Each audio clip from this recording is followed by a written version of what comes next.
হ্যাঁ, সবাইকে শুভ সন্ধ্যা, সালাম এবং নমস্কার। তো আজকে আমরা এই প্ল্যাটফর্মে যে বিষয়টি আপনাদের মধ্যে শেয়ার করতে যাচ্ছি সেটি হচ্ছে হোমিওপ্যাথির উন্নয়ন এবং প্রসার। এই বিষয়টি নিয়ে আমরা একটু ভেবেছি বা চিন্তা করেছি এবং সেই আঙ্গিকেই আমাদের এই যে প্রয়াস সেটাই আমরা এই প্ল্যাটফর্মে তুলে ধরার চেষ্টা করছি। তো মূলত দেখুন, আহ, একটা কথা না বললেই নয়। আমাদের এই হোমিওপ্যাথিতে ডেভেলপ বা উন্নতির পথে শুধুমাত্র একটাই বাধা, সেটা হচ্ছে আমাদের হোমিও ডাক্তারবাবুদের মধ্যে বা ডাক্তারগণের মধ্যে ঐক্য বা মিলের অভাব। কোনো একটা ঘটনা যখন ঘটে, দেখেন অন্যপ্যাথির কথা বলি, অ্যালোপ্যাথি বা অন্যান্য, আমি এইভাবে নাম ধরে বলবো না, অন্যপ্যাথিতে দেখেন কোনো ডাক্তার যদি বিপদে পড়েন, অন্যরা ঝাঁপিয়ে পড়েন, অন্য ডাক্তারবাবুরা। আর আমরা সেখানে কি করি? আমরা কোনো সহযোগিতা, পাশে যে আরেকজন ডাক্তার যদি থাকে আমরা কোনো সহযোগিতা করি না। আমাদের প্রেসক্রিপশনে যদি ভুল থাকে, মানুষ মাত্রই ভুল থাকবে, এটা স্বাভাবিক। আমার কাছে একজন রুগী আসলেন, আমি একটা প্রেসক্রিপশন করলাম, হয়তো ভুল হতেই পারে, তো রোগী ভালো হলো না। এবার এই রোগীটা যখন আরেকজন ডাক্তারবাবুর কাছে গেলেন, যখন আরেকজন ডাক্তারবাবুর কাছে গেলেন, তখন সে জিজ্ঞাসা করে যে আপনি আপনার এই রোগের জন্য কোথায় কোথায় গিয়েছিলেন, কি ওষুধ খেয়েছেন। তো ওই রোগী তো বলবে অমুকের কাছে গিয়েছিলাম, অমুক ডাক্তারের কাছে 2 মাস ওষুধ খেলাম, কোনো ফল পেলাম না। এইবার আরেকজন কি বলবে? ও কোনো ডাক্তার হলো? ও কোনো প্রেসক্রিপশন জানে? আপনি তো ওখানে গিয়ে ভুল করেছেন। এই ধরনের কথাবার্তা বলে কিন্তু আমরা বিষোদাগার তৈরি করি, আমরা কোনো সহযোগিতা করি না। কিন্তু দেখেন হোমিওপ্যাথি বা অ্যালোপ্যাথি যেটাই বলেন, যদি ভুলও ওষুধ দেয়, অ্যান্টিবায়োটিক যদি ভুলও দিয়ে থাকে, রোগী ওষুধ খাওয়ার পরে যদি ভালো না হয়, যদি আরেক ডাক্তারবাবুর কাছে গিয়ে যদি তার সমালোচনা করে যে কি ওষুধ দিল, এত দামি ওষুধ, এত পাওয়ারফুল ওষুধ দিল, খাইলাম কোনো কাজই হলো না, আমার এত টাকা নষ্ট হলো, আমার শরীর দুর্বল হয়ে পড়লো। দেখেন এখানে কিন্তু আরেক ডাক্তারের কাছে গিয়ে যখন এটা বলে, সে কিন্তু এটা নিয়ে তেমন কোনো বিষোদাগার তৈরি করে না, বরং কি করে? বলে কি, আচ্ছা ঠিক আছে ঠিক আছে, উনি যেটা দিয়েছেন দিয়েছেন, আমি এই যে নতুন ওষুধ দিচ্ছি, এটা খান, সুস্থ হয়ে যাবেন। কি সুন্দরভাবে একটা কম্প্রোমাইজ করার চেষ্টা করলো একজনের সাথে আরেকজন। কিন্তু আমাদের এই সিস্টেম, আমাদের এই যে হোমিওপ্যাথি, আমরা একজন আরেকজনকে সহযোগিতা করছি না, ভালোবাসি না। এই কারণেই কিন্তু আমাদের আজকে এই বেহাল দশা। সারা পৃথিবীতে দেখেন অ্যালোপ্যাথি এত ডেভেলপ কেন হচ্ছে, এত কেন হচ্ছে? প্রতিদিন প্রতিক্ষণ এটা নিয়ে গবেষণা হচ্ছে, প্রতিদিন এটা নিয়ে রিসার্চ হচ্ছে, গবেষণা হচ্ছে। আমাদের হোমিওপ্যাথিতে কোনো রিসার্চ নেই, কোনো স্টাডি নেই, কিছুই নেই। ওই কবে ষষ্ঠ সংস্করণ হয়ে বসে আছে শুধু নামে, কিন্তু এটা নিয়ে আর কোনো গবেষণা হয়েছে? নতুন কিছু লেখা আসছে? নতুন কোনো বই বাজারে আসছে? প্র্যাকটিক্যাল বিষয়ে মানুষকে জ্ঞান আহরণ করা এক জিনিস, আর এই যে দেখেন যে বইগুলো বাজারে আছে, সে 50 বছর 60 বছর আগে লেখা বই। তো এখন যুগ বদলেছে, রোগের ধরন বদলেছে, বিভিন্ন ধরনের অ্যান্টিজেন, ভাইরাস বলেন, ব্যাকটেরিয়া বলেন, এই আমাদের বর্তমান এনভায়রনমেন্টে এসে ওরা অ্যাডাপ্টেশন চেঞ্জ করে ফেলেছে। তো সেখানে আমাদের ওষুধের পটেন্সি বা মাত্রা এগুলো ভেরি হচ্ছে দিন দিন। তো এগুলো নিয়ে কি কোনো রিসার্চ আছে, আমাদের কোনো স্টাডি আছে? নেই। আমরা কি পুরনো জিনিস নিয়েই, পুরনো হাতিয়ার নিয়েই পড়ে আছি, পুরনো নিয়েই পড়ে আছি, তার মধ্যে আবার কি করছি, আমাদের মধ্যে কোনো ইউনিটি নেই। এই জন্য আমাদের এই সিস্টেম বা এই হোমিওপ্যাথি ডেভেলপ হচ্ছে না। তাছাড়া আরেকটা বিষয় দেখেন, আমি যদি ভালো কিছু জানি, আমার মাইন্ড কত নিচু বা ছোট, দেখেন আমি আরেকজনকে শেখাচ্ছি না। আমি একটা ভালো বই লিখতে পারলেও আমি বাজারে লিখছি না। কি কারণ? আমি যেটা জানি সেটা যদি অন্য জেনে যায় তাহলে কি হবে? আমার বুঝি ক্ষতি হয়ে যাবে। এই চিন্তাধারা থেকে আমাদের এটার কিন্তু প্রসার ঘটছে না, আমাদের ডেভেলপ হচ্ছে না। কিন্তু এই সিস্টেম তো আসলে আহ, এটা তো অ্যাকসেপ্টেবল না। আপনি যেটা ভালো জিনিস, আপনি কয়দিন বাঁচবেন? আপনি দুদিনের দুনিয়ায়, আপনি এক আলো থেকে আরেকটা আলো জেলে যাবেন। এটি হচ্ছে আপনার জীবনের লক্ষ্য। আপনি যেটা শিখবেন যেটা আপনি শিখবেন বা অর্জন করবেন সেটা আরেকজনকেও দিয়ে যাবেন, তাহলে মানুষ আপনাকে মনে রাখবে, মরার পরেও আপনি অমর থাকবেন। কিন্তু আমাদের মধ্যে দেখেন সেটা নেই। আমরা না কোনো কিছু লিখছি, না কোনো কিছু কাউকে মুখে শেখাচ্ছি, তাহলে এটা কি হলো, ওখানেই কিন্তু শেষ। আমি দেখেছি যে ভালো ভালো অনেক ডাক্তারই কিন্তু আছে, কিন্তু তারা পুরো কনজারভেটিভ, মানে একদম পুরো রিজার্ভড। তারা কাউকে শেখাবে না, কাউকে বুঝাবেও না। যদি আপনি যদি তার ক্লিনিকে কয়েকদিন এমনি শেখার জন্য তাকে সহযোগিতা করতে যান বা তার কাছে বসে শেখেন, টুকটাক কিছু শিখাবে, তাও সে পুরোপুরি শেখাতে ভয় পায়, ভাবে যে এ যদি শিখে যায়, ও যদি আমার এই এলাকায় চেম্বার দেয় তাহলে আমারই ক্ষতি হবে। তাহলে চিন্তা করেন, অথচ এটা কিন্তু উচিত নয়। কারণ আমি আমি যদি মানে সিনিয়র হই, জুনিয়ররা একসময় আমার এই সিনিয়র এই চেয়ারে বা পজিশনে আসবে, এটাই হচ্ছে জগতের নিয়ম। কিন্তু আমরা কি নিজেরাই ফিয়ারে থাকি, ফিয়ারের মধ্যে, যে আমার অবস্থা তাহলে কি হবে, আমার অবস্থা তাহলে পরে কি হবে। এটা কি আছে অন্য কোনো প্যাথির মধ্যে আছে? এই যে কত হাজার হাজার লক্ষ লক্ষ ডাক্তার দেখেন, তাহলে তাদের ক্ষতি হতো না? অ্যালোপ্যাথি যত ডাক্তার আছে, তাহলে এরকম তাদের মধ্যে কি ক্ষতি হতো না? হয় না। কারণ কি, তারা একজন আরেকজনকে সবসময় সহযোগিতা করে, পাশে এসে দাঁড়ায়। কিন্তু আমাদেরও সেটা করা উচিত, কিন্তু আমরা সেটা করি না। এই না করার কারণে আজকে হোমিওপ্যাথি এত পিছনে আছে। একজন একটা কেস দেখলো, ওই কেসটা ঠিক হলো না, আপনার কাছে যদি সহযোগিতা চাই, ভাই আমার কেসটা একটু দেখে দেন, কেসটা একটু আপনি একটু ডিল করেন। এবার আপনি কি করবেন? হ্যাঁ আমি দেখে দিতে পারি, আমার ভিজিট 500 টাকা দিতে হবে, 1000 টাকা দিতে হবে। আরে ভাই, সে তো তোমার ভাই, সে তো তোমার আপন জাত ভাই, তুমি আগে টাকার কথা কেন ভাবছো? সে তো তোমাকে দিবে, দিতেও পারে, তুমি আগেই টাকার কথা বলে আসছো। তুমি আগে তাকে সহযোগিতা করো, আগে এই রুগীটাকে বাঁচাও। এই একটা রুগীর জন্য তোমার অনেক কিছু হতে পারে, হোমিওপ্যাথির সুনাম হবে, হোমিওপ্যাথির প্রসার হবে, আরো 10 জন রুগী যারা অ্যালোপ্যাথি দেখায় তারাও আমাদের হোমিওপ্যাথিতে কনভার্ট হবে। কিন্তু আমরা আসলে এটা করি না, এটা ভাবি না, এই জন্য হচ্ছে আমাদের এত বড় একটা ব্যারিয়ার, ডেভেলপমেন্ট হচ্ছে না এই কারণে। তো একটাই শুধু আমি বলবো, যে আসুন আমরা একসাথে কাজ করি, একসাথে সামনে এগিয়ে যাই, তাহলে কিন্তু আমাদের হোমিওপ্যাথির উন্নতি হবে। আর হোমিওপ্যাথি নিয়ে যে গবেষণা বা যে চর্চা এটা হচ্ছে, যারা করে যাচ্ছে তারা করে যাচ্ছে, তো সেইটাকে পাশাপাশি আমরা জন্য এর জন্য কিছু করি, এর জন্য গবেষণা করি বা স্টাডি করি, সেইগুলো যেন আমরা সবার মধ্যে দিয়ে যেতে পারি। হুম, সবাই মানে এটার জন্য প্রসার ঘটাতে পারি, এইটাই শুধু আমাদের এই প্ল্যাটফর্মের উদ্দেশ্য। তো বাই দ্য ওয়ে, এখন আমরা পড়াশোনায় ঢুকি।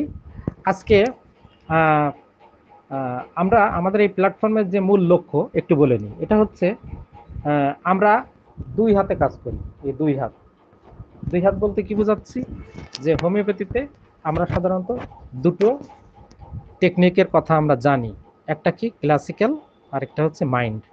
কিন্তু আমাদের এই প্ল্যাটফর্মে দুটো সিস্টেমই শেখানো হয় বা আমরা শিখব। সেটা কি, classical as well as mind system, দুটোই। তো আপনার যদি দুই হাত সচল থাকে, তাহলে কোনো রোগী এসকেপ করার সুযোগ খুব কম পাবে, এসকেপ করার চান্স কম পাবে। আপনি দুটো প্যাথি যদি, দুটো সিস্টেমে যদি জানতে পারেন, আপনার কোনো না কোনো জালে, জালের ফাঁসে রোগী আটকে যাবে। তো এখন আমাদের কিভাবে কাজ হয়, আমরা কিভাবে এখানে শিখি, সেটা হচ্ছে একটা মেডিসিনের জার্নি। প্রথমে ক্লাসিক্যালি আমরা কি জানি, মেটেরিয়াল মেডিকেলগুলোতে কি লেখা হয়েছে, তার বিশেষ করে ফিজিক্যাল স্টেটগুলো, আমাদের মেটেরিয়াল মেডিকেল যেগুলো আমরা এখন এই মুহূর্তে আমাদের কাছে আছে, সেখানে কি লেখা থাকে, ফিজিক্যাল স্টেটগুলো লেখা থাকে।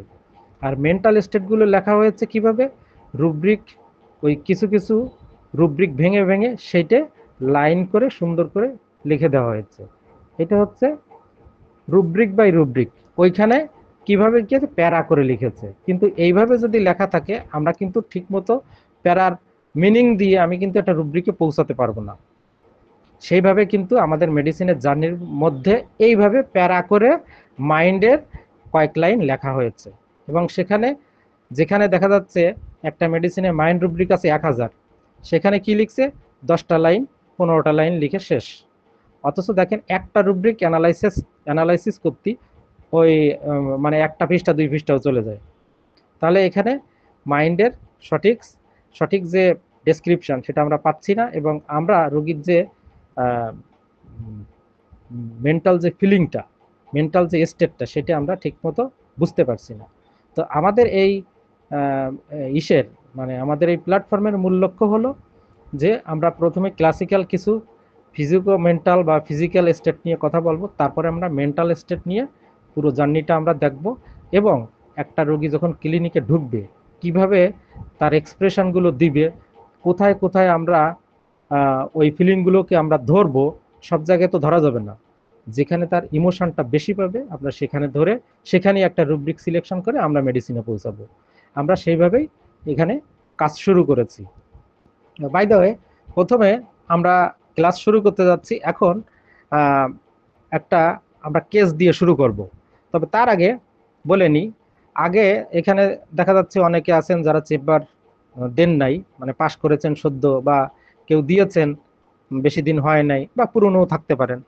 তো আমরা জানি যে আমাদের চেম্বারে যে পলিক্রেস্ট মেডিসিন কয়টা আছে?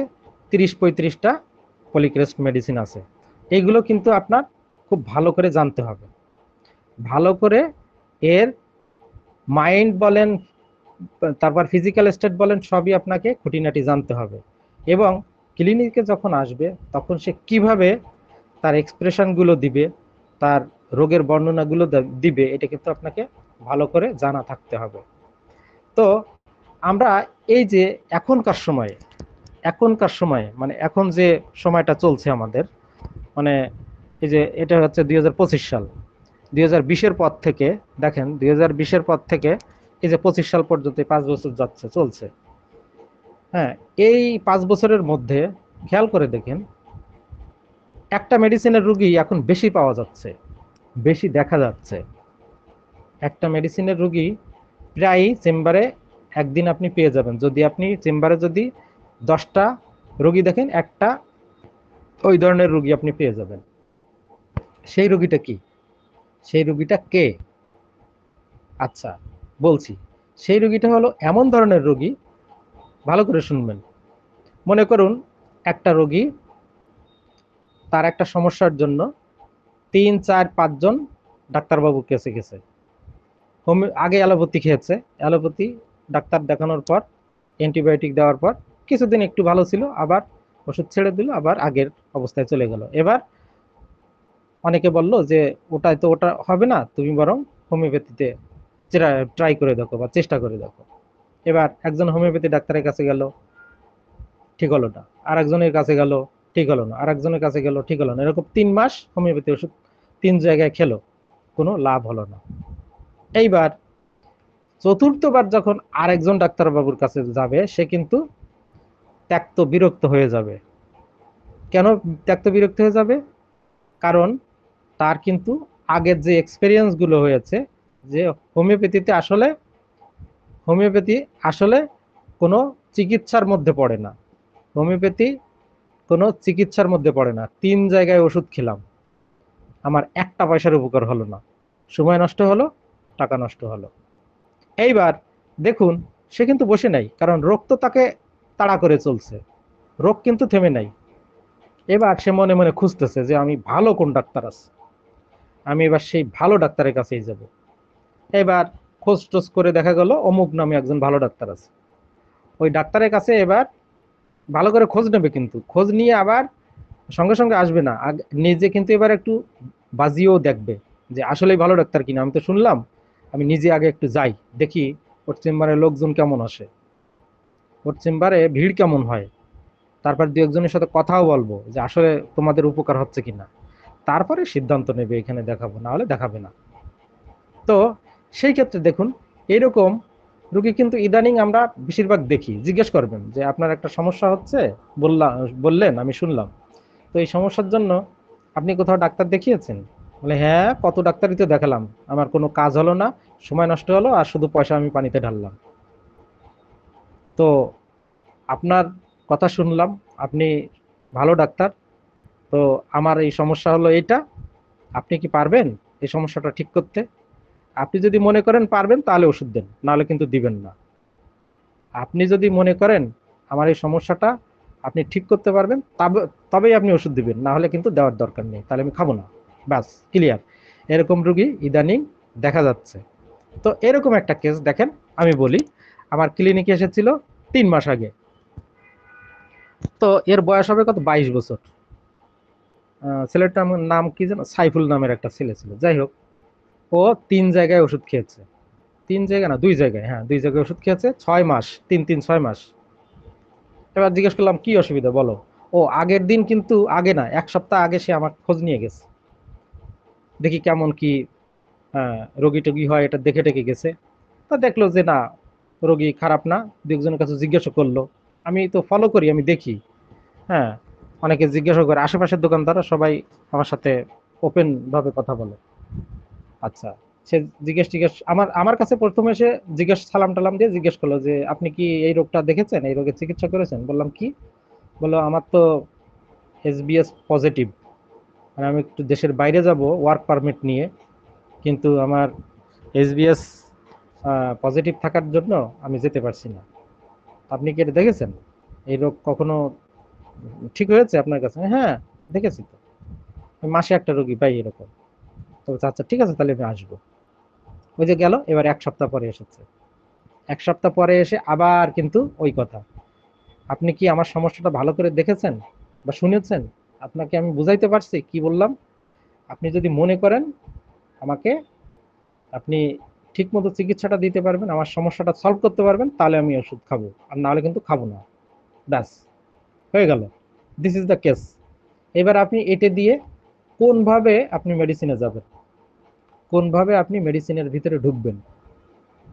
তো এই ক্ষেত্রে দেখেন, এই রোগীটার মূল যে কোর ফিলিং, কোর ফিলিংটা হচ্ছে কি, সে আগে 2 3 জায়গায় ওষুধ খেয়েছে।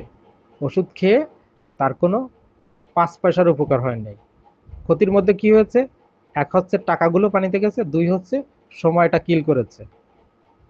1 বছরের মধ্যে আবার সে লাইনে দাঁড়ানোর চান্স পাবে যাওয়ার, কিন্তু 1 বছরের মধ্যে 6 মাস 7 মাস চলে গেছে। তো এখন কথা হলো, আমার কাছে কেন আসছে? আমার কাছে আসছে এই কারণে যে আমি যদি তাকে সুস্থ করতে পারি, তাহলে তার দেশের বাইরে যাওয়া হবে, এই আশায় তার কিন্তু এখানে আসা। এবং এসেই বলছে যে আগে আমি এই চিকিৎসা করেছি, আমার কোনো উপকার হয়নি, আপনি যদি মনে করেন পারবেন তাহলে আমাকে ওষুধ দিন, না হলে দরকার নেই। ব্যাস।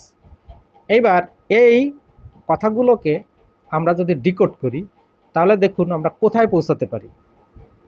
এই কথাগুলোকে যদি ডিকোড করি, তাহলে কোথায় পৌঁছাতে পারি? এখানে 2 3টা ফিলিং কাজ করছে ওর মধ্যে। নাম্বার 1, যখন একজন রোগী এসে বলবে যে আমি অমুক জায়গায় ওষুধ খেয়েছি, তমুক জায়গায় ওষুধ খেয়েছি, আমার 5 পয়সার উপকার হয়নি, তার মানে কি? টাকার কথা বলছে, অর্থের কথা বলেছে। তাহলে এখানে আমরা একটা রুব্রিক, সুন্দর একটা রুব্রিক আছে, সেটা হচ্ছে কি, সেটা হচ্ছে মাইন্ড, কি বললাম, mind talking business of, talking business of, গেল একটা। এবার দেখুন, বলেছে আপনি যদি ভালোভাবে ভেবেচিন্তে ওষুধ দিতে পারেন যাতে আমার রোগটা সারে, তাহলে আপনি দিবেন, নাহলে কিন্তু আপনার ওষুধ আমি খাবো না। তার মানে কি, আগে 2 জায়গায় ওষুধ খেয়ে তার কি মনের মধ্যে কিন্তু একটা ভয় আছে, আগে বিট্রে হয়েছে সেখানে, আগে বিট্রে হয়েছে, এবার যেন আবার বিট্রে হওয়ার চান্স না পায়, এই জন্য আপনার কাছে কনফার্ম চাচ্ছে, কনফার্মিটি যাচ্ছে। এই জন্য আমরা কি ধরবো? Mind fear betrayed of being, কি বললাম? Mind fear betrayed of being, এই দুটো হচ্ছে কোর ফিলিং। দুটো কোর ফিলিং ধরে আমরা যখন রেপার্টরিতে সার্চ দিব, আমাদের মেডিসিন কি আসবে? আমাদের মেডিসিন আসবে হায়োসিয়ামাস। কি বললাম? হায়াসিয়ামাস। তো এই হায়াসিয়ামাসের পেশেন্ট কিন্তু এখন অহরহ আমাদের চেম্বারে এইভাবে ঘুরে বেড়াচ্ছে, আমরা ধরতে পারি না, আমরা বুঝতে পারি না। তো দেখুন, এই যে হায়াসিয়ামাস যে একটা মেডিসিন, এই মেডিসিনটা আমরা, মেডিসিনটাকে কি ধরি, কি কি মনে করি এই মেডিসিনটাকে? যে হায়াসিয়ামাস হচ্ছে একটা পাগলের ওষুধ। কি বললাম? হায়াসিয়ামাসটা পাগলের মেডিসিন। পাগলের মেডিসিন কি কি? পাগলামের মেডিসিন কোনটা কোনটা? বেল, হায়োস, স্টামিনিয়াম, আর একটা কি, লাইসিন। এই 4টেকে আমরা সাধারণত ধরি যে পাগলদের ওষুধ। মানে এটা একটা অ্যাজাম্পশন আর কি, আসলে এটা একটা অনুমিত ধারণা আর কি। যে কোনো মেডিসিন আসতে পারে, তার ফিজিক্যাল মেন্টাল স্টেট ধরে আমাদের যে কোনো মেডিসিন আসতে পারে, কিন্তু একটা গদ বাঁধা নিয়ম আছে যেগুলো আমরা বই পুস্তকে লেখা পাই। সেটা হলো কি, যে যখন যখন এরকম উন্মাদ পাগলের রোগী আসবে, এই কয়েকটা মেডিসিনের মধ্যে ঘুরপাক খাবে। আসলে এটা সঠিক নয়, কিন্তু আমরা বই পুস্তকে এটা পড়েছি, সেটা আপনাদের সামনে আরেকবার শেয়ার করলাম।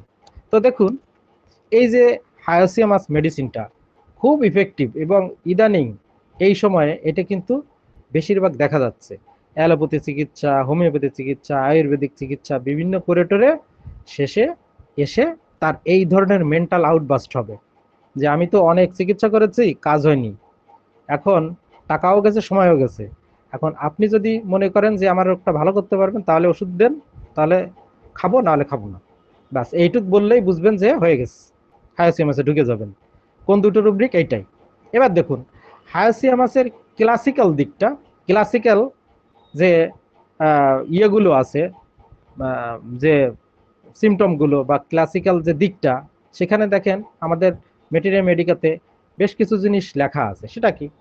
হায়াসিয়ামাসের রোগীরা, ভালো করে শুনুন, ক্লাসিক্যালে কি বলেছে, যে হায়াসিয়ামাসের রোগী যারা দেখবেন ওদের মধ্যে এই ইয়ে থাকে, মানে এই ক্রাম্পিং আক্ষেপ থাকে বা কোরিয়া থাকে, মানে শরীরের বিভিন্ন পেশি এরকম নড়বে, এরকম কাঁপে বিভিন্ন জায়গায়। এটা অনেক সময় আমি এটাও দেখেছি যে সুস্থ মানুষের দেখে মাঝে মাঝে কয়েক জায়গায় এরকম মাংস নড়ে নড়ে উঠছে, এরকম বিভিন্ন জায়গায় নড়ে। এটা রেয়ার, খুব কম দেখেছি।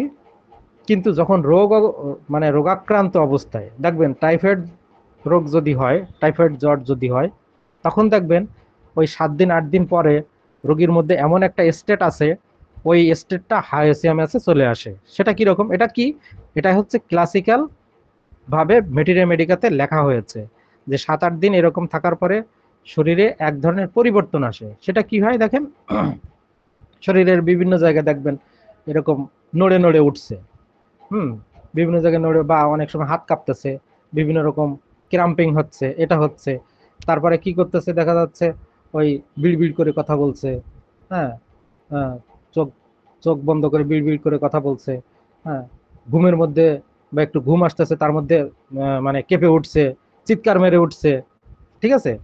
তারপরে দেখা যাচ্ছে ওই নখ দিয়ে বিছানা খুঁড়তেছে, তারপর হাত দিয়ে এইভাবে কিছু ধরতে যাচ্ছে পাগলামির মতো। এগুলো কিন্তু হায়াসিয়ামাসের মেটেরিয়া মেডিকাল জার্নিতে, এই মেডিসিনে কিন্তু এগুলো লেখা আছে। আর কি আছে সেটা বলি। হায়াসিয়ামাসে দেখা যাচ্ছে মহিলা বা নারী, এদের ঋতুকালীন কিছু এই ধরনের সমস্যা হয়, ঋতুকালীন কিছু সমস্যা হয় তাদের। ফিমেল জেনিটালে দেখা যাচ্ছে এরকম ক্রাম্পিং হয়, তারপরে দেখা যাচ্ছে ওই পেশিতে টান লাগে, আক্ষেপ হয়, এই ধরনের সমস্যা হয়। আর কি হয়, দেখা যাচ্ছে ওই অনেক সময় ডেলিভারির পরে, যদি ডেলিভারিতে কোনো প্রবলেম সৃষ্টি হয়, তখন ডেলিভারির পরে ওই নারী বা মহিলার মধ্যে এক ধরনের বড় ধরনের চেঞ্জ চলে আসে, তখন তার ভিতরে একটা পরিবর্তন দেখা যায়। মেন্টালি দেখবেন, মেন্টালি থেকে ফিজিক্যালি তখন কি হয়ে যায়, অনেক সময় যে সে পাগলের মতো হয়ে যায়। তখন অনেক সময়, হ্যাঁ, কাপড় চোপড় খুলে ফেলে, তার শরীরের মধ্যে একটা মানে অস্থির, মানে একটা ইমব্যালেন্স তৈরি হয়ে যায়। তখন সে ইনস্যানিটি পর্যায়ে চলে যায়, কাপড় চোপড় খুলে ফেলে, তারপরে হাসে, তারপরে অনেক সময় কিছু অঙ্গভঙ্গি করে। এই যে আমি গত মাসেও আমি যখন গ্রামে রোগী দেখতে গেছিলাম, তখন আমাদের এক আহ, চাচা আছে, উনি বলতেছিলেন যে আশিস, তোমার এই বৌমার তো তুমি তো জানো না, যখন এই যে ছোট বাচ্চাটার ডেলিভারি হয়, ওর পরে ওর যে কি অবস্থা হয়েছিল, আমি তোকে ওকে ঘরে তালা দিয়ে রেখেছিলাম। আমি বললাম, কেন? তো বলছে এই বাচ্চাটা হওয়ার পরে 7 দিন পরে বোধহয় সে যে কি আচরণ করতো, হ্যাঁ, মানুষ গেলে কাপড় কাপড় খুলে দেখাতো, ব্লাউজ খুলে ফেলতো, সে কি একটা অবস্থা ছিল। তখন আমি ভাবি যে এটা তো এই ধরনের স্টেট সে সময় দিয়ে গেছে, এখন আসছে অন্য স্টেট নিয়ে আমার কাছে, কিন্তু সেই সময় সেই স্টেটটা সেই রোগীর ছিল। এই রোগী কিন্তু আমার কাছে রোগী দেখায়, কিন্তু এখন তার ওই ধরনের স্টেটগুলো এখন আর নেই। তো এটা কখন হয়? এটা হচ্ছে যখন আফটার ডেলিভারি, আফটার ডেলিভারি কিছুদিন পর বা 2-1 দিন পরেও এটা দেখা যায়, তার ভিতরে এই ধরনের একটা প্রবলেম তৈরি হয়। তো এইগুলো কিন্তু মেটেরিয়া মেডিকেলে, সরি মেটেরিয়া মেডিকাতে ওদের ক্লাসিক্যাল ইসের ভিতরে এই কথাগুলো লেখা আছে। তো এইটা গেলে হচ্ছে কি, নেকেড ওয়ান্টস টু বি। আরেকটা কথা বলি, আমি যখন ক্লাস আমি যখন ক্লাস 9 বা 10-এ পড়তাম, তখন একটা ছেলে আমাদের সাথেই পড়তো, আমাদের সাথেই পড়তো। ওর কি হলো, হঠাৎ করে ওর মেন্টাল ইমব্যালেন্স হয়ে গেল। এবার কি করে, সে রাস্তা দিয়ে দৌড় দিয়ে হেঁটে যায়, কথা নেই বত্রা নেই দৌড় দিয়ে হেঁটে যায়। তারপর যে তার যে পরনে যে কাপড় সেটা খুলে ফেলে, লুঙ্গি থাকলে খুলে ফেলে, গামছা থাকলে খুলে ফেলে। তা দেখতাম যে লোকজন গিয়ে তাড়াতাড়ি পরায় দিত, কারণ অনেক সময় মহিলা থাকে, অন্যান্য বিভিন্ন রকমের মানুষজন থাকে, পরায় দেয়। তখন ও বলে, দূর, এগুলো পরাচ্ছিস কেন, আমাকে এগুলো পরাচ্ছিস কেন, আবার সে নিজে খুলে ফেলে। আমরা তো সেই সময় বুঝতাম না, তখন তো হাসাহাসি করতাম। আসলে এটা তো তার ডেলিরিয়াম স্টেট, এটা তো তার রোগের কারণে হচ্ছে, এটা তো এমনি করছে না, কিন্তু আমরা তো এটা নিয়ে তখন হাসাহাসি করতাম। তো দেখেন কোন অবস্থায় সে চলে গেছে, পুরো ডেলিরিয়ামে চলে গেছে। সে একটা কাপড় যখন পরতে হবে, মানুষ আছে, কত পুরুষ মহিলা নারী এরা আছে, তাদের সামনে সে নিজেই কাপড়টা খুলে ফেলছে। তার মানে ডিরেইলমেন্ট অফ মাইন্ড, সে সঠিক তার মেন্টাল যে স্টেট থাকে সেটা নেই, এখন সেখান থেকে ডিরেইল হয়ে সরে গেছে। এই জন্য এই এই পজিশনে এখন সে ইয়েতে আছে। তো যাই হোক, হায়োসিয়ামাসের এবার দেখুন, এটা হচ্ছে আমরা কি করলাম, ক্লাসিক্যাল থিঙ্কাররা যেভাবে লিখেছেন আমরা মেটেরিয়া মেডিকাতে সংক্ষেপে সেগুলো বললাম। যে ক্লাসিক্যালে বলা হয় কি, মেটেরিয়া মেডিকাতে হায়োসিয়ামাসের মেইন যে কোড যে জিনিস সেটা হচ্ছে সে নেকেড হতে চায়, উদ্ভট অঙ্গভঙ্গি করে, লোকজন গেলে শাড়ি উঁচু করে দেখায়, ব্লাউজ খুলে দেখায়, এই সমস্ত করে, মানে অদ্ভুত দৃশ্য, তার দেখার মতো না। এইগুলো রাস্তা দিয়ে হেঁটে যাবে, দেখা যাচ্ছে এটা সেটা করতেছে, মানে তা ওইটা কি, ওটা কিন্তু তার রোগের পরিচায়ক একটা বাহক। এগুলো আমরা ঠিকমতো বুঝতে হবে। এইবার দেখুন, এটা গেল কিন্তু ফিজিক্যাল স্টেট। এবার মেন্টাল স্টেটে কি হবে দেখেন, ঠিক একই জিনিস, naked wants to be, naked হতে চায়, তাই তো? কিভাবে, কাপড় খুলে দিল বা তার পরনের কাপড় খুলে দিল, নেকেড হয়ে গেল। এইবার যখন এই একই জিনিসকে আমরা মাইন্ড সিস্টেমে বা মাইন্ড মেথডে এটা নিয়ে ভাববো, তখন কি হবে, নেকেড ওয়ান্টস টু বি এটা শুধু পরনের কাপড় না, এটা হচ্ছে মনের দিক থেকেও সে এখন ওপেন হতে চায় আপনার কাছে, শুধু বাহ্যিকভাবে না, মেন্টালিও সে নেকেড হতে চায় আপনার কাছে। ধরুন একজনের একটা রোগ হয়েছে, এখন সে দেখা যাচ্ছে কি 2 জায়গায় চিকিৎসা করে আসছে, 3 জায়গায় চিকিৎসা করে আসছে, একটু আগে যে কেসটা বললাম, এবার আপনার কাছে আসছে। এবার এসে আপনি তো প্রশ্ন করছেন, আর সেও বলছে বলছে বলছে, এক পর্যায়ে তার মাথায় ক্লিক করে গেল যে 2-3 জায়গা তো আমি চিকিৎসা করলাম, কোনো তো ফল হলো না। তো এই ডাক্তারবাবু যেভাবে আমাকে প্রশ্ন করতেছেন, তো আজকে আমি আসলে সত্যি কথাটা বলেই দিই, আজকে আমি সত্যি কথাটা বলেই দিই, আগের ডাক্তারদের কাছে তো বলিনি, আজকে আমার বলতেই হবে, না বললে আমারই ক্ষতি, আমারই লস। এভাবে আর হয় না, এবার আমি সব কথাই আজকে আমি খুলে বলবো যা আছে মনের মধ্যে। তারপর ডাক্তারবাবু শুনে ওষুধ দিলে আমি ঠিক হয়ে যাব, আমি কোনো কথা গোপন রাখবো না। এইটা হচ্ছে naked wants to B.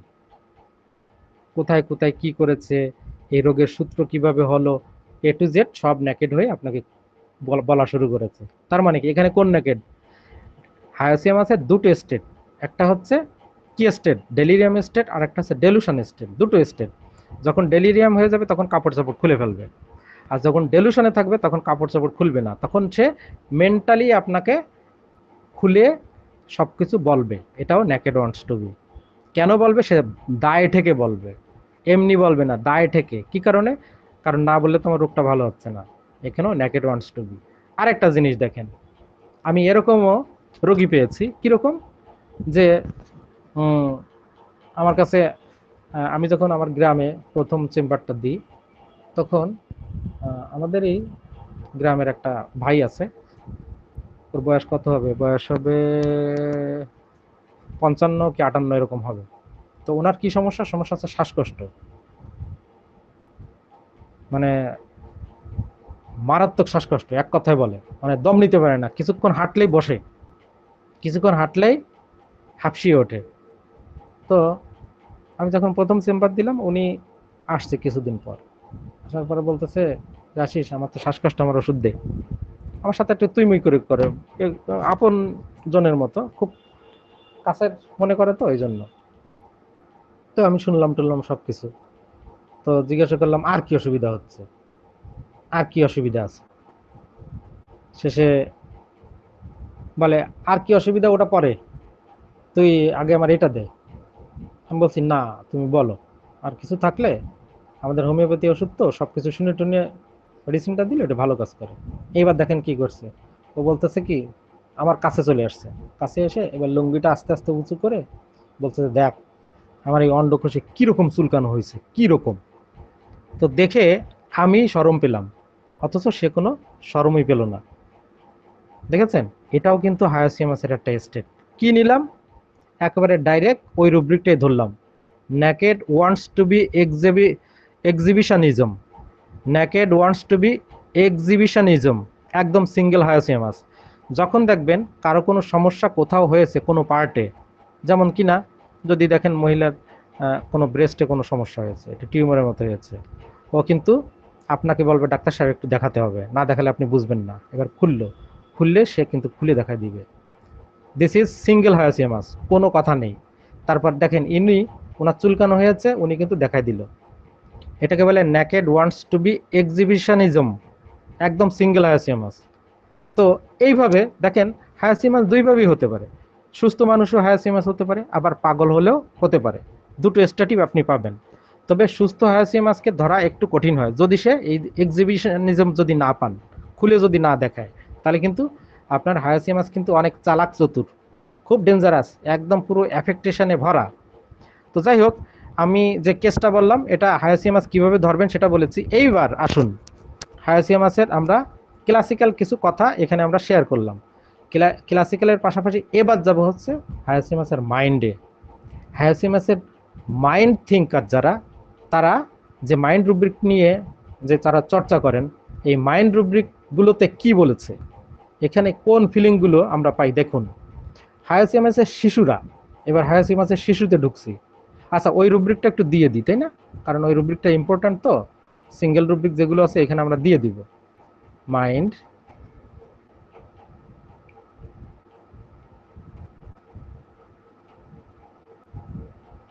Mind naked wants.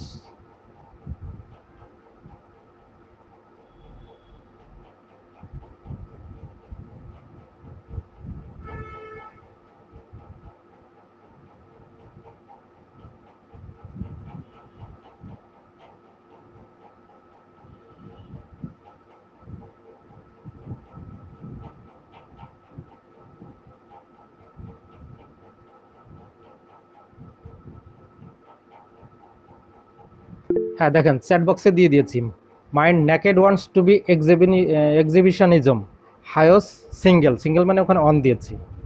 তো এই যে এবার হায়াসিয়ামাসের বাচ্চাগুলো কেমন হয় খুবই ইম্পর্টেন্ট। আপনাদের ক্লিনিকে যখন কোনো বাচ্চা আসবে, দেখবেন হায়াসিয়ামাসের বাচ্চারা যখন ঢুকবে, যেমন অন্য বাচ্চাগুলো মা বাবা আসলে হাত ধরে ঢুকবে, এবার ও কিন্তু পুরো হাত ধরবে না, হাত ছেড়ে ঢুকবে। মা বাবা দুই পাশেই আছে, ও ঢুকবে কিন্তু হাত ধরবে না, হাত যদিও ধরে পথে ধরবে কিন্তু ক্লিনিকের পাশে এসে হাতটা ছেড়ে দিবে। এবার যখন ঢুকবে, ঢোকার সাথে সাথে দেখবেন ওই বাচ্চাটা চোখ ক্যামেরার মতো ঘুরবে, চারিদিকে দেখবে। ক্লিনিকে ঢুকেই এটা কিন্তু আপনার ফার্স্ট অবজারভেশন যে বাচ্চাটা কি করছে। মা বাবার দিকে কম তাকাবেন, আগে বাচ্চাটাকে আপনি অবজার্ভ করবেন, কারণ আপনি নিশ্চিত মা বাবার সাথে যদি বাচ্চা আসে ওই বাচ্চাটাই রুগী, ওকেই নিয়ে আসছে, এটাই স্বাভাবিক। আর যদি মা বাবা যদি পেশেন্ট হয় সাধারণত বাচ্চাদের বাড়ি রেখে আসে, কারোর কাছে রেখে আসে, কারণ বাচ্চা বিরক্ত করবে। এই জন্য কি করে, এই জন্য বাচ্চাকে যদি সাথে আনে, আপনার প্রথমেই আগে ক্লিক করে যেতে হবে যে এই বাচ্চাটা রুগী হতে পারে, তাকেই অবজার্ভ করা শুরু করবেন। মায়ের দিকে মানে মা বাবার দিকে ওইভাবে অবজারভেশন না করে ওইটার দিকে বেশি দেখবেন, ঠিক আছে? এমন কি ইভেন ভালো করে শুনুন, যদি কোনো বাচ্চার রিপোর্ট নিয়ে আসে সাথে, আপনি রিপোর্ট যদি দেখাতে চাই, ওকে রিপোর্টটা পরে দেখবেন, রিপোর্টটা পরে দেখে আগে বাচ্চাটার দিকে আপনি অবজারভেশনটা বেশি দিবেন। কারণ কি, বাচ্চাটা ঢোকার সাথে সাথে যে মেন্টাল ফিলিং বা স্টেট দিবে, পরে কিন্তু এই বাচ্চাটার মেন্টাল স্টেট হারিয়ে যাবে, আর পাবেন না। ওই জন্য ঢোকার সাথে সাথে আপনাকে বাচ্চাটাকে সবসময় নজরে রাখতে হবে যে ওর ওর চাহনি কেমন, ওর গেট মানে গমন ভঙ্গি কেমন, হুম, ও কিভাবে, ওর চোখে মুখে ভয়ের ছাপ আছে কিনা, এই সব কিছু আপনাকে দেখতে হবে। এবার দেখেন, ও এসে কিন্তু আপনার সামনে বসবে, একটু ভয়ে ভয়ে বসবে, ঠিক আছে? মা বা বাবা টেনে নিয়ে বলবে বসো, তুমি এখানে বসো, কিন্তু তার মনে তারপরে একটা ভয়, সে উকি ঝুঁকি দিয়ে এটা দেখবে ওটা দেখবে, ঠিক আছে? কি দেখবে? দেখবে যে ইনজেকশন আছে কিনা, সিরিঞ্জ আছে কিনা, ইনজেকশন আছে কিনা। এবার আপনি স্বাভাবিকভাবে একটা প্রশ্ন করতে পারেন ওর মা বা বাবাকে, ও এরকম করছে কেন, ও এটা সেটা এইভাবে, ওরা ভয়ের ছাপ দেখতে পাচ্ছি, কারণ কি? তখন মা হেসে বলবে, আরে বলেন না, ওই ইনজেকশনকে এত ভয় পায়। ইনজেকশনকে ভয় পায় মানে? বলে ওই অসুস্থ ছিল জন্মের পরে, এত পরিমাণ টিকা আর ইনজেকশন দেওয়া হয়েছে, এখন সে অ্যালোপ্যাথি ডাক্তারের কাছে যাবেই না, যেতেই চায় না।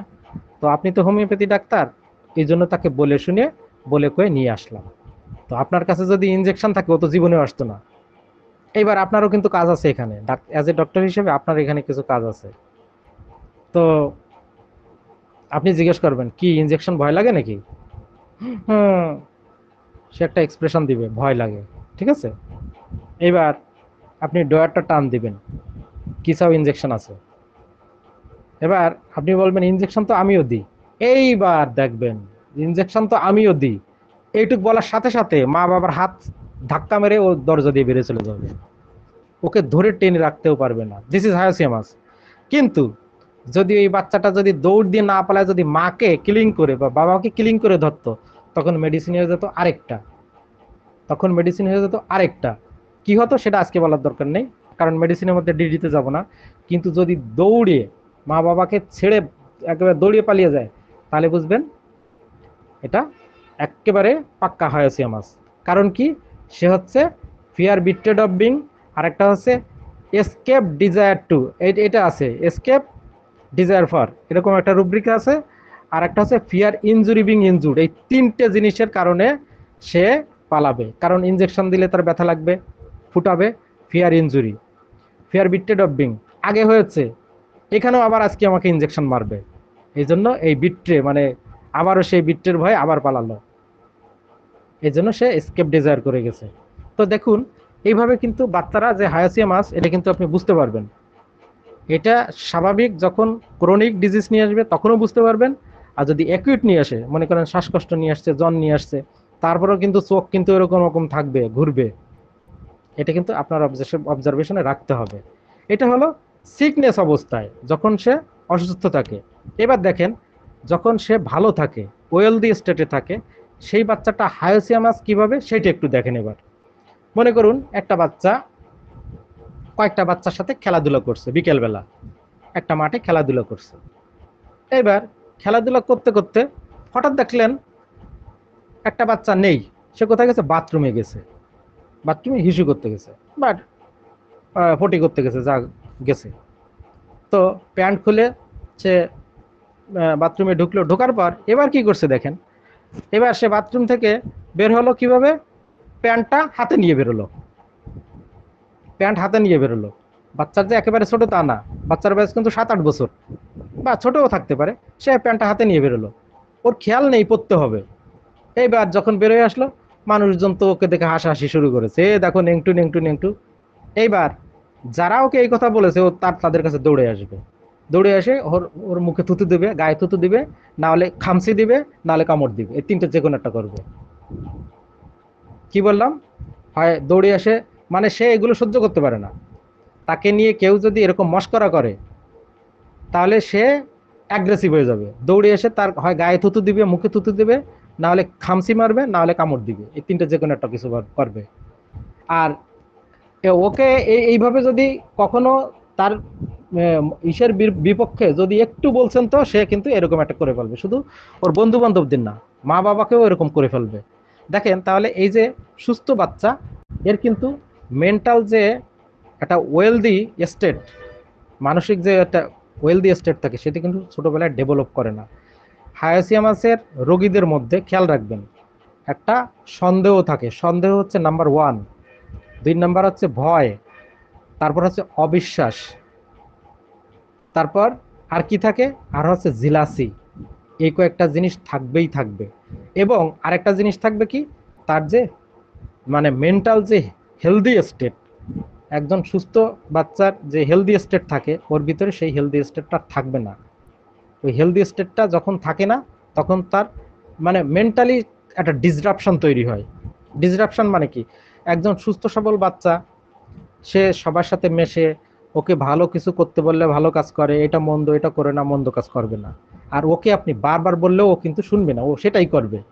এবার দেখেন, এই যে যে বাচ্চাটার কথা বললাম, বাথরুমে গেল, প্যান্টটা হাতে নিয়ে আসলো বা প্যান্ট খুলেই রেখে আসলো, এসে যখন আবার বন্ধুদের মধ্যে আসছে, বন্ধুরা ওকে খোঁচা মারলো, খোঁচা মারার সাথে সাথে অ্যাগ্রেসিভ হয়ে ও ওর অ্যাকশন করে দিল। এবার এখানে দেখেন দুইটা তিনটা রুব্রিক আছে, সেই রুব্রিকগুলো একেবারে সিঙ্গেল হায়াসিয়ামাস আমি এখন লিখে দিচ্ছি। আচ্ছা, আপনারা সবাই খাতা কলম নিয়ে এই রুব্রিকগুলো লেখেন।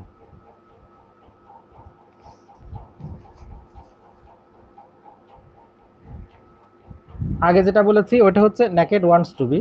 এবার তারপরের থেকে বাচ্চাদের জন্য আমি বলছি mind roving naked about, roving R O VING, roving naked about,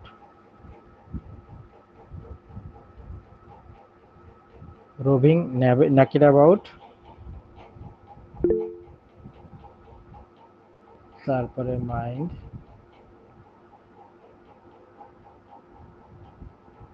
spitting faces of people in, spitting spitting faces, spitting faces of people, of people, yes, spitting faces of people in, আচ্ছা, runs about naked mania in, একসাথে আমি দিয়ে দিচ্ছি তো, একটু অপেক্ষা করুন। Mind runs about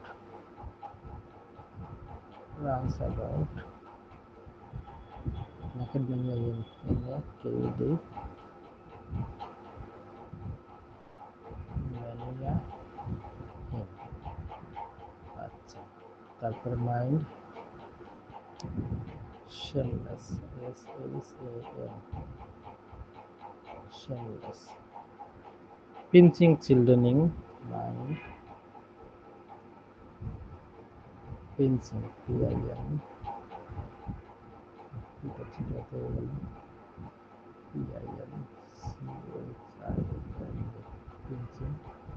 children in, pinching children in, আর একটা কি, biting people, disturb him,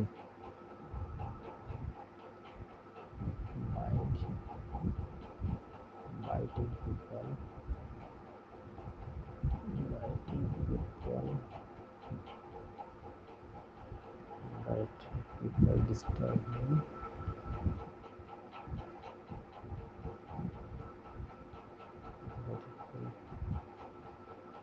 disturbs him, bite everyone who,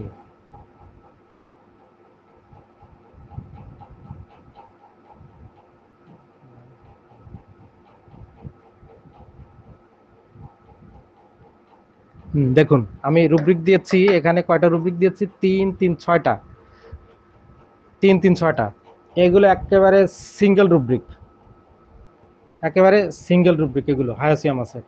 তো দেখবেন এরকম বাচ্চারা এরকম কিন্তু আমাদের আশেপাশে আছে বা নিজেদের ঘরেও থাকতে পারে, যে ওকে যদি ওর মতের বিরুদ্ধে কোনো কথা বলেছেন, কোনো কথা নেই, হয় সে খামচে দিবে, না হলে কামড় দিবে, না হলে থুতু দিবে। তাকে যদি ভালো কাজও করতে বলেন সে ভালো কাজ করবে না।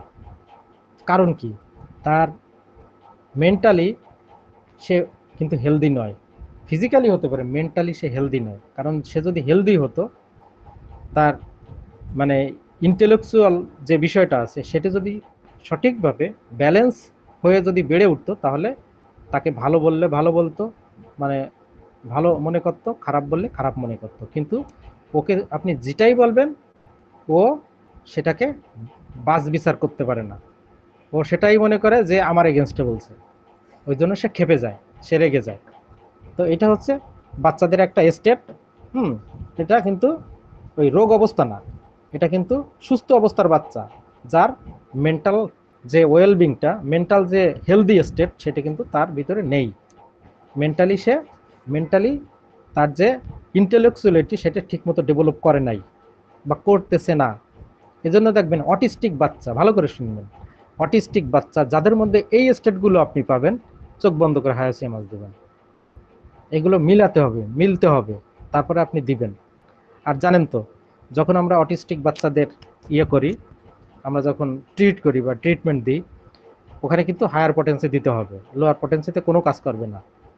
এই 30-200 কাজ হবে না, মিনিমাম 1M 10M 50M এরকম কন্ডিশনে যেতে হবে। কখন? যদি ওর এই অটিজমকে যদি আপনি সুস্থ করতে চান। আর যদি এমনি কোনো রোগ নিয়ে আসে, বিশেষ করে জ্বর, কাশি, সর্দি এগুলো যদি নিয়ে আসে, তখন আপনি 36-200 এগুলো দিতে পারবেন।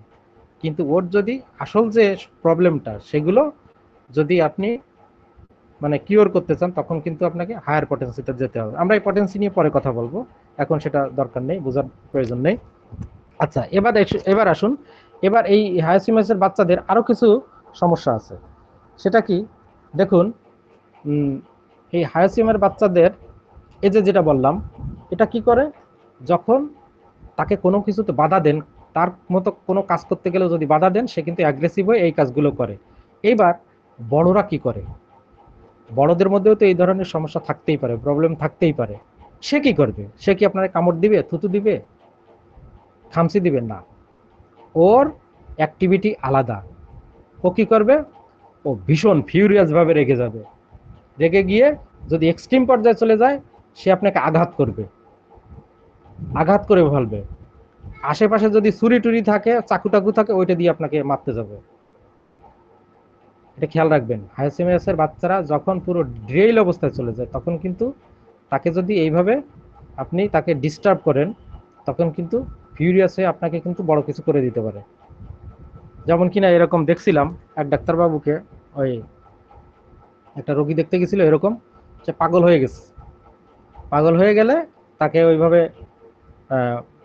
ফোন কল করে বাড়িতে নিয়ে যায়। তো তাকে নাকি দেখে মানে ওই বটি দিয়ে কোপাতে আসছিল, বটি দিয়ে ডাক্তারকে। আপনি বোঝেন কি ধরনের হাই মানে প্যাথোলজি, মানে মেন্টাল প্যাথোলজি তার ভিতরে চলে আসছে।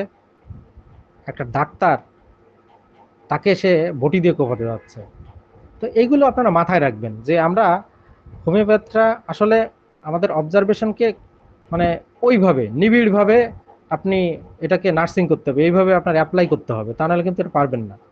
এবার দেখুন, হায়াসিয়ামাসের কিছু বাচ্চা আছে যাদেরকে আপনি ওই যে যে কথাটা বললাম, যে ওদেরকে যদি ভালো করতে বলেন ও ভালো বুঝবে না, মন্দটা যদি বলেন যেটা মন্দটা করে না, তাও সে করবে। আর ওদের মধ্যে আরেকটা জিনিস কি হয়, দেখুন আমি সেটা একটু দেখাচ্ছি।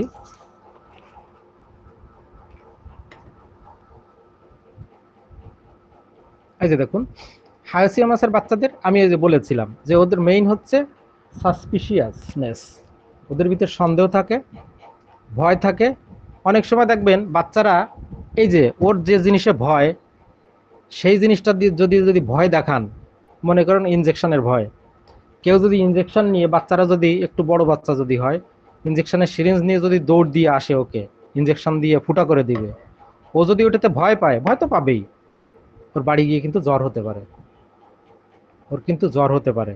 তো আমরা কি করি, ভয় পাওয়ার মেডিসিন কি আগে ওপিয়াম দিয়ে বসে থাকি। কিন্তু কোথা থেকে হলো, কি কারণে হলো, এটা কিন্তু আপনাকে বুঝতে হবে। হোয়াই, হাউ, হোয়েন, হোয়াট, এই চারটে জিনিস আপনাকে মাথায় সবসময় কাজ করতে হবে। একটা রোগী আপনার কাছে আসলে আগেই আপনাকে চিন্তা করতে হবে যে আমার কাছে আজ কেন আসলো, আমার কাছে কেন আসলো, কখন আসলো, কি কারণে আসলো। এই হাউ, হোয়াই, হোয়াট, এই কয়েকটা প্রশ্নের পিছনে আপনার ছুটতে হবে, তাহলে আপনি ওর সঠিকভাবে মেন্টাল ফিলিংগুলো ধরে আপনি রুব্রিক্সে পৌঁছাতে পারবেন। তো দেখুন, হায়াসিমাসের বাচ্চাদের কি বললাম, জেলাসি জিনিসটা খুবই থাকে, জেলাসি জিনিসটা খুবই থাকে। মনে করুন হায়াসিমাসের একটা বাচ্চা, ওর বয়স মনে করেন 7 বছর। এবার ওর আরেকটা ভাই হলো বা বোন হলো, ভাই হলো ধরেন। এবার ওর ভাইটা এখন স্বাভাবিকভাবে মা বাবা ভাইকে একটু, নতুন হয়েছে, হ্যাঁ সদ্যজাত, ওকে তো একটু আদর ভালোবাসা দিবেই, যত্ন তো করবেই। এইবার দেখেন এই 7 বছরের বাচ্চাটার মধ্যে জেলাসি গ্রো করবে, যে এইবার আসছে, আমার সব ভাগ বসানো শুরু হয়ে যাবে। শুরু হয়ে গেছে, ভালোবাসা 2 ভাগ হয়ে গেছে। মা আগে যেমন আমাকে একটু ভালোবাসতো, ঠিক টাইমে খাবার দিত, গোসল করাতো, হুম, ঘুরতে নিয়ে যেত, এখন সব ওই ছোট জনকে দিচ্ছে। বাবাও বাইরের থেকে অফিস থেকে এসে তাকে নিয়ে লুতুলুতু করে, আমাকে তো কেউ কোনো সময় দেয় না। এবার দেখেন তার ভিতরে জেলাসিটা কিরকম, সে কিন্তু কিচ্ছু বলবে না, সে কোনো রিয়াকশন দেখাবে না, তার রিয়াকশন অন্যখানে হবে। কিভাবে দেখেন, এবার দেখেন তার এই ছোট ভাইটার জন্য বা বোনটার জন্য যখন মা বাবা ইসে গিয়ে শপিং এ গিয়ে বা দোকানে গিয়ে কাপড় চোপড় কিনে নিয়ে আসবে, এই ছোট বাচ্চার এই 7 বছরের বাচ্চা কি করবে, ও চুপি চুপি যেয়ে, চুপি চুপি ওই ড্রেসগুলো বের করে কি করবে, হয় ব্লেড দিয়ে না হলে কেচি দিয়ে কেটে দিবে, কেচি দিয়ে কেটে দিবে। এবার মা বাবা যখন ছোট মেয়েটাকে বা ছেলেটাকে কাপড় পরাতে যাবে, কি ব্যাপার, আমি দোকান থেকে তো ভালো দেখে নিয়ে আসলাম, এ ছেঁড়া কিভাবে হলো, এ কাটলো কিসে, গেজই করতে পারবে না, বুঝতেই পারবে না যে এটা ওই আকাম করছে। জিলাসির লেভেল দেখছেন কিরকম, জিলাসির লেভেল দেখেন কোন হাই স্তরের জিলাসি। মা বাবা বুঝতে পারবে না যে এটা কে কাটলো কিভাবে কাটলো, কারণ তারা তো দেখা, কেনার সময় তো দেখে শুনে নিয়ে আসলো, কোনো ছেঁড়া নেই ফাটা নেই, কিন্তু এখানে দেখতেছি কাটা, কাটলো কিছু। This is hyoscyamus. এখানে সিঙ্গেল একটা রুব্রিক, এটা সিঙ্গেল না, এখানে বেশ কয়েকটা মেডিসিন আছে, আমি একটু লিখে দিচ্ছি রুব্রিকটা, দেখুন।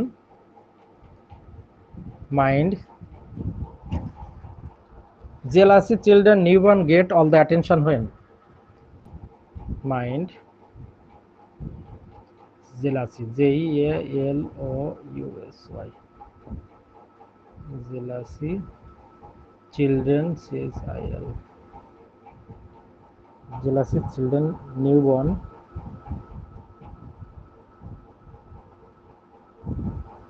newborn gets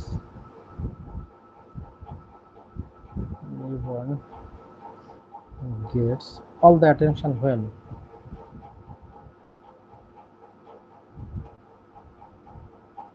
attention all the attention when আচ্ছা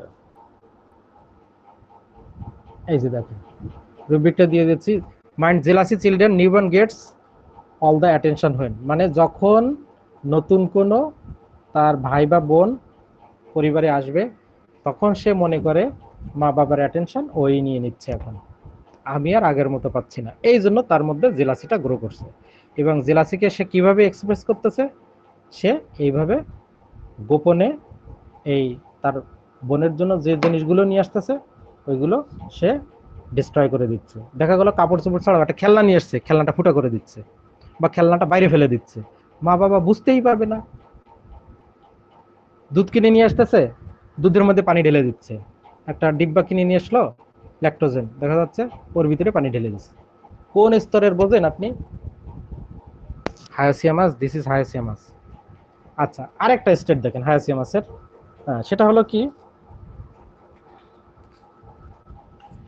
এই হায়াসিয়ামাসের বাচ্চাদের যেটা বলছি, মেন্টাল যে সেন্স এগুলো কিন্তু ডিসরাপ্টেড হয়ে থাকে।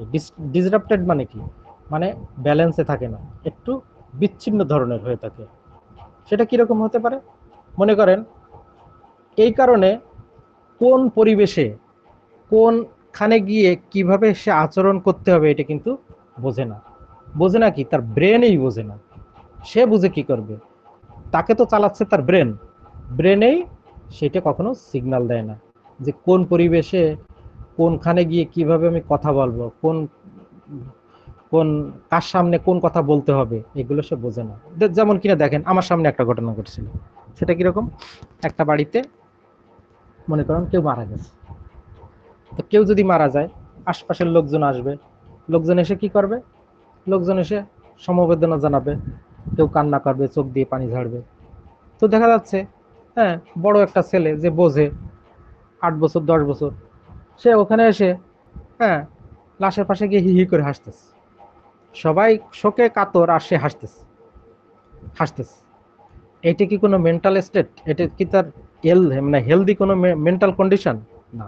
সবাই যেটা করবে ও তার উল্টা। তার মানে কি, ওর যে ইন্টেলেকচুয়াল সেন্স যেটা, সেটা কিন্তু মানে হেলদি নয়। ওই জন্য কোথায় কোনটা কি করতে হয় কি বলতে হয় সেটা বোঝে না, যেখানে যেটা না সেটা সে সেখানে করে ফেলছে। যেখানে হাসতে হবে সেখানে হাসে না, যেখানে কাঁদতে হবে সেখানে হেসে ফেলে। মানে এইটা হচ্ছে তার উল্টা কাজ। এগুলো অটিজমের মধ্যে কিন্তু পাবেন, অটিস্টিক চাইল্ডদের মধ্যে এটা কিন্তু থাকে। এগুলো কিন্তু আপনি বুঝলেই আর কোনো ইয়ে নাই।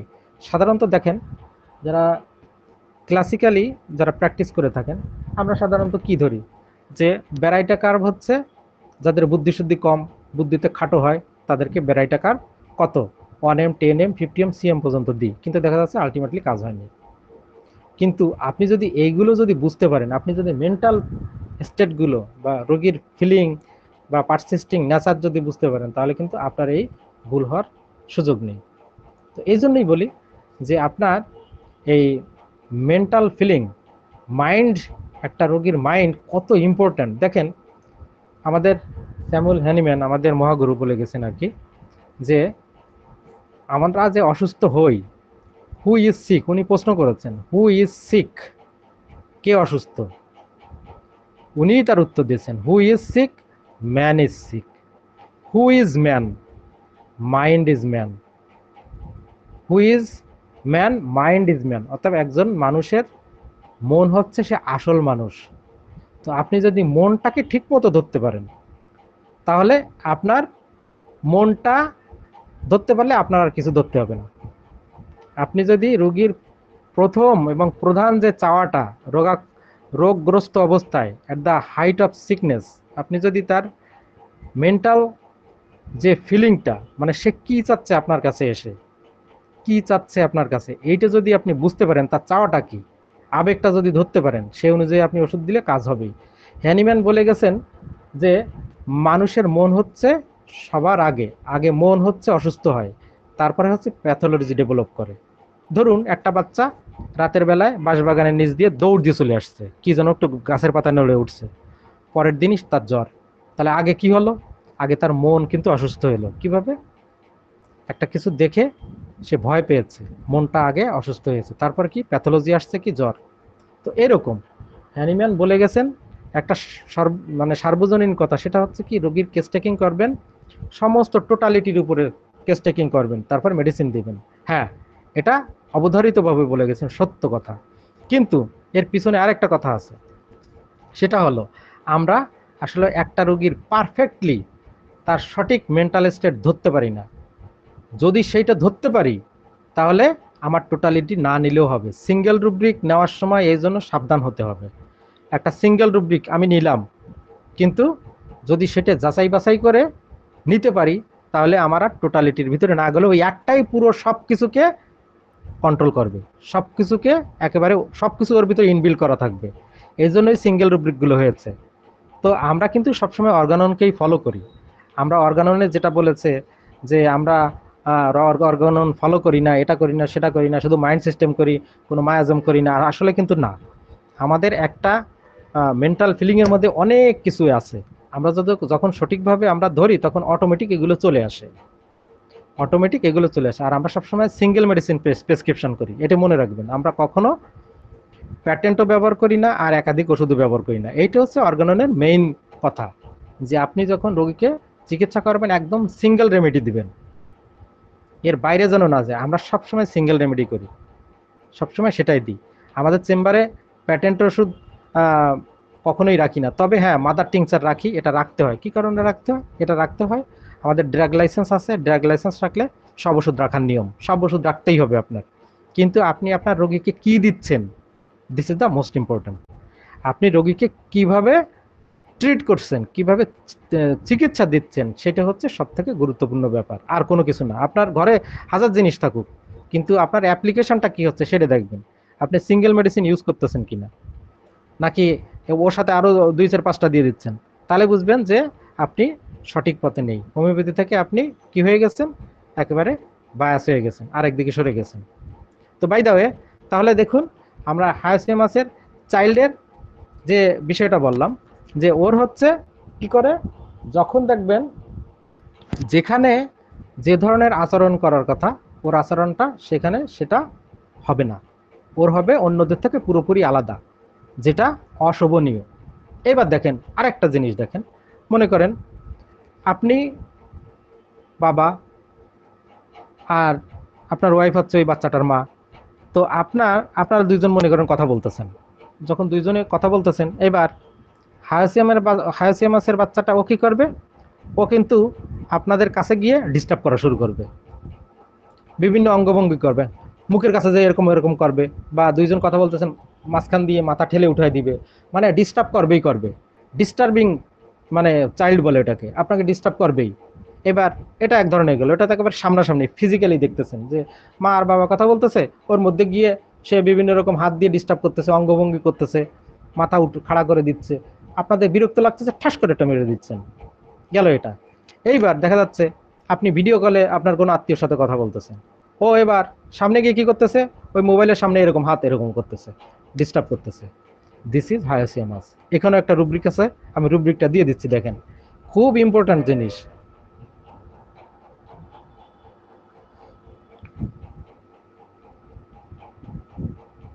Mind meddlesome, mind middlesome, MEDDLE, middlesome, children disturbing, middlesome children disturbing,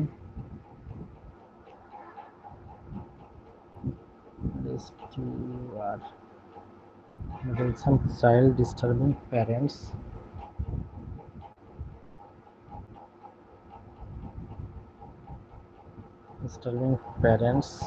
when they are conversing,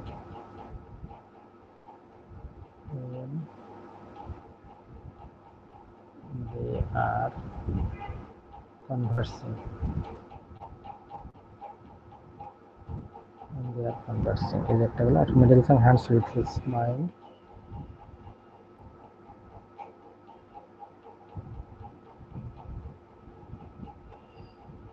middlesome hands with his,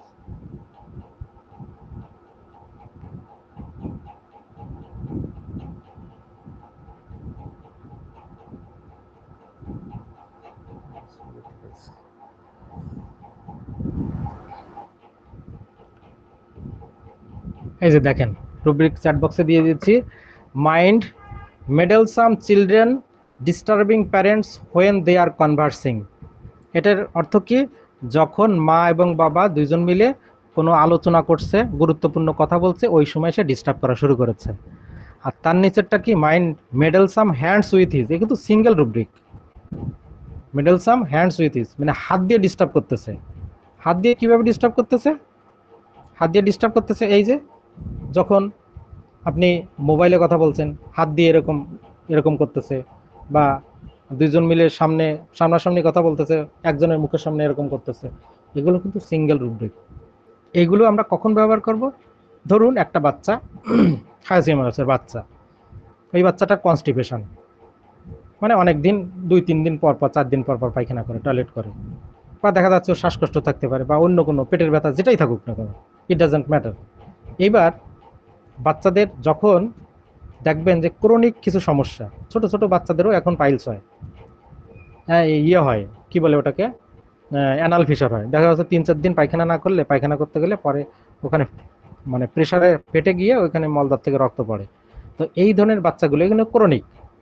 তো এইখানে আপনি কিন্তু ওরকম মেন্টাল ফিলিংটা পাবেন না। মেন্টাল ফিলিং কখন পাওয়া যায়, যখন অ্যাকিউট থাকে। অ্যাকিউট মানে কি, মনে করেন শ্বাসকষ্ট হলো বা জ্বর হলো, তখন কিন্তু অ্যাকিউট কন্ডিশনে কি করতেছে আপনি কিন্তু সরাসরি একেবারে দেখেই আপনি তার ইয়েটা মেন্টাল স্টেটটা নিতে পারবেন। কিন্তু যার হচ্ছে 3-4 দিন পরে পায়খানা হয়, ওর তো ভিতরে কোনো অসুস্থতা নেই, এই মুহূর্তে তো নাই, সে হাসছে, খেলছে, মা বাবার পাশে বসছে, এটা করতেছে সেটা করতেছে, তাহলে সেখানে আপনি কিভাবে ধরবেন, তখন বাচ্চাটার পারসিস্টিং নেচারে চলে যাবেন, যে ওর আসলে স্বভাবজাত প্রবৃত্তিগুলো কি কি, এটা আপনি মা বাবার কাছ থেকে এগুলো শুনে নেবেন। কিরকম, বাচ্চাটা ঘরে কেমন করে, হুম, বাইরে নিয়ে গেলে কেমন করে, বা আপনাদের সাথে যখন থাকে, হ্যাঁ, ও কি নিয়ে খেলে, বা আত্মীয় স্বজন আসলে সেখানে তাদের সাথে কেমন আচরণ করে, এইগুলো আপনি সব শুনবেন। এগুলো কিন্তু আপনার সব শুনে আস্তে আস্তে এইভাবে কিন্তু আপনাকে ক্রনিক যে সমস্যার প্রবলেমগুলো আছে এইভাবে আপনাকে কেস টেকিং নিতে হবে। আর অ্যাকিউটের ক্ষেত্রে অন্যভাবে নিতে হবে। তখন তো আপনি নিজেই ওই রোগীর সামনেই আপনি ইমোশন পাবেন, ওই সামনেই আপনি মেন্টাল ফিলিংগুলো ধরতে পারবেন। তো বাচ্চাদের ক্ষেত্রে এগুলো কিন্তু আপনাদের মাথায় রাখতে হবে, এটা কিন্তু খেয়াল রাখতে হবে। হায়াসিয়ামাসের বাচ্চারা কিন্তু খুব কিউরিয়াস হয়, ভালো করে শুনবেন। হায়াসিয়ামাসের বাচ্চারা খুবই কিউরিয়াস হয়। এখন আর রুব্রিকটা দিব না, আমাদের টাইম হয়ে গেছে, লিখে নেবেন মাইন্ড কিউরিয়াস। কিন্তু এই কিউরিয়াসটা কীরকম দেখেন, এই কিউরিয়াসটা কিন্তু বোকা ধরনের কিউরিয়াস। সেটা কীরকম, মনে করেন আপনি ডাক্তার, এবার দেখা যাচ্ছে ও আপনার পাশে আসবে, পাশে এসে আপনার ওই কলমটা ধরবে, ল্যাপটপটা একটু হাত দিয়ে ছুবে, প্রেসক্রিপশন প্যাডে একটু হাত দিবে, এবার জিজ্ঞেস করবে আপনি এখানে বসে কি করেন। দেখুন প্রশ্নের স্টাইল দেখেন, আপনি এখানে বসে কি করেন, ওই তো ওষুধ দেই। আচ্ছা, ওষুধ ওষুধ কেন দেন, দেখুন বোকা প্রশ্ন, ওষুধ কেন দেন, এই ধরনের প্রশ্ন হায়াসিয়ামাসে করবে। এবার অন্যরাও কিন্তু কিউরিয়াস আছে, কিউরিয়াস চিলড্রেন অনেক মেডিসিনে আছে, ফসফরাসে আছে, ওর প্রশ্নের উত্তর কিন্তু আলাদা হবে, ওর প্রশ্নগুলোর করা আলাদা হবে। হায়াসিয়ামাসের বাচ্চারা যখন রাস্তায় যাবে, যখন বাইরে ওকে ঘুরতে নিয়ে যাবেন, ও কিন্তু আপনাকে জিজ্ঞেস করবে বাবা, ওই কুকুর, এই রাস্তায় এত কুকুর কেন, আচ্ছা কুকুরগুলো দৌড়াচ্ছে কেন, কুকুরগুলো মারামারি করছে কেন, আরে কুকুরের ধর্মই তো মারামারি করার, কুকুর কোথা থেকে আসে, মানে যে প্রশ্নগুলো করবে দেখবেন বুদ্ধিদীপ্ত প্রশ্ন না, এটা হচ্ছে হায়াসিয়ামাসের। আর যখন ল্যাকেসিস বা ওই ফসফরাস হবে, বুদ্ধিদীপ্ত প্রশ্ন হবে, ওদের হবে অন্যরকম। ওই ল্যাকেসিস কিরকম বলবে, বাবা এই মসজিদটা কত সুন্দর, এই মন্দিরটা কত সুন্দর, কে বানালো, কি সুন্দর বানিয়েছে দেখছো বাবা, কে বানালো, এটা কয় বছর আগে হয়েছে, এটা তো দেখতেও সেরকম। এটা হচ্ছে আসলভাবে জানার ইচ্ছা, এবং এর কথাগুলোতে লজিক আছে, যে এইভাবেই কোনো কিছু জানতে হয়, শিখতে হয়। আর ও কিভাবে বলে যে ডাক্তার আপনি এখানে কি করছেন, ওষুধ দেন, কাদের দেন, ওষুধ দিলে কি হয়, এগুলো হচ্ছে সিলি কোশ্চেন। যখন দেখবেন সিলি কোশ্চেন, তখন আপনি বুঝবেন যে ওর যে ইন্টেলেকচুয়াল ডেভেলপমেন্ট ওইটা ঠিকমতো হচ্ছে না, এই জন্য সে এই ধরনের বোকা বোকা প্রশ্ন করছে, ওই ধরনের বোকা বোকা প্রশ্ন করছে। আর ইন্টেলেকচুয়াল প্রশ্ন যখন হবে, তখন বুঝবেন অন্য মেডিসিনে ঢুকে যাবে। তো যাই হোক, এটা ছিল। এখন দেখুন, এখন একজন ঢুকছে, আমাদের ক্লাস প্রায় শেষ হয়ে গেছে, এখন এতক্ষণ পরে উনি আসলেন। যাই হোক, হায়াসের মধ্যে দেখেন আরেকটা জিনিস আছে, সেটা কি, সেটা হচ্ছে অবস্টিনেট। অবস্টিনেটটা কি, অবস্টিনেট হচ্ছে এমন বাচ্চা, যদি কোনো কিছু চায় আপনার কাছে, যদি কোনো কিছু চায় আপনাকে দিতেই হবে। অবস্টিনেট হেড স্ট্রং বলে, অবস্টিনেট হেড স্ট্রং, যেমন কিনা যদি বলে আমি আইসক্রিম খাবো, রাত 12টার সময় বলবে রাত আমি আইসক্রিম খাবো, আপনাকে আইসক্রিম দিতেই হবে। আপনি তাকে বুঝাবেন যে বাবা এখন তো দোকান নেই, দোকান বন্ধ হয়ে গেছে সব, তুমি কালকে সকালে খেও। নো নো নো, আমি এখনই খাবো তো খাবো, না হলে দেখবেন ভাঙচুর শুরু করে দিছে। This is obstinate, obstinate children, ঠিক আছে। এটা হচ্ছে অবস্টিনেট বাচ্চা, যখন যেটা চাবে দিতেই হবে, না দিলে কোনো ক্ষমা নেই, সে দেখবেন এলাই কাণ্ড করে ফেলছে। আরেকটা হচ্ছে পার্টিনেসিটি, অবস্টিনেট, আরেকটা হচ্ছে পার্টিনেসিটি। বাচ্চাদের মধ্যে দুটো ক্যারেক্টারই থাকে, দুটো জিনিসই থাকে। পার্টিনেসিটিতে কি হয়, সেও কিন্তু আপনাকে আবদার করবে বাবা আইসক্রিম খাবো, তখন বাজে কয়টা, রাত 12টা। এবার আপনি বুঝাবেন বাবা এখন তো দোকান টোকান বন্ধ হয়ে গেছে, কালকে তোমাকে সকালে কিনে দিব, কালকে তোমাকে সকাল হলেই তোমাকে আমি কিনে দিব। এবার দেখেন বাচ্চা ঠান্ডা হয়ে গেল, শান্ত হয়ে যাবে, ঠিক আছে। এবার কিন্তু ওর মানে কোনো উল্টাপাল্টা আচরণ করবে না, ভাঙচুর বা রাগারাগি কোনো কিছু করবে না, চুপ করে শুয়ে পড়বে। সকাল হতেই যখন 8টা বাজবে, বাবাকে বাবা তুমি না বলেছিলে সকাল হলে আইসক্রিম দিবে, আইসক্রিম কিনে দাও। বাবা বলছে কি এখনো তো দোকান খোলে নাই, তুমি 10টার সময় তোমাকে কিনে দেবো, ঠিক আছে। 10টা যখন বলবে আবার ওর বাবাকে নক দিবে, বাবা 10টা কিন্তু বেজে গেছে, আমাকে আইসক্রিম এনে দেওয়া এখন। তাহলে দেখেন পার্টিনেসিটি ওকে বুঝালে বোঝে, কিন্তু মন থেকে ওটা বুঝবে না, ওটা কিন্তু ওর চাই। যখন দিতে, যখন আপনি ওকে বুঝাচ্ছেন যে না এখন না তখন, তখন না তখন, ঠিক আছে ও মেনে নিচ্ছে, কিন্তু সে জিনিসটাকে ভুলছে না। তাকে কিন্তু যতক্ষণ না দিবেন ও কিন্তু চাইতেই থাকবে, চাইতেই থাকবে, সময় নেবেন ও সময় দিবে। আর যদি অবস্টিনেট হেড স্ট্রং হয়, চাইছি তো চাইছি এখন আমার দিতে হবে, রাত 2টো কি 10টা কি কোনো কথা নেই। হায়াসিমাসের মধ্যে এই রুব্রিকটা আছে, তবে এটা সিঙ্গেল না। তো যাই হোক, আজকে এইটাই ছিল আমাদের লেসন। আমাদের হায়াসিমাসের বড়রা কিরকম আচরণ করে সেটা নিয়ে আরও একটা ক্লাসে আমরা যদি সুযোগ হয়, আপনাদের সময় হয়, তাহলে এটা নিয়ে আমরা আলোচনা করব। তো আজকের ক্লাস আপাতত এখানে আমরা শেষ করব। তো সবাই ভালো থাকবেন, সুস্থ থাকবেন, আজকের মতো বিদায় নিলাম। শুভ সন্ধ্যা। আশিসদা, হ্যাঁ হ্যাঁ বলুন।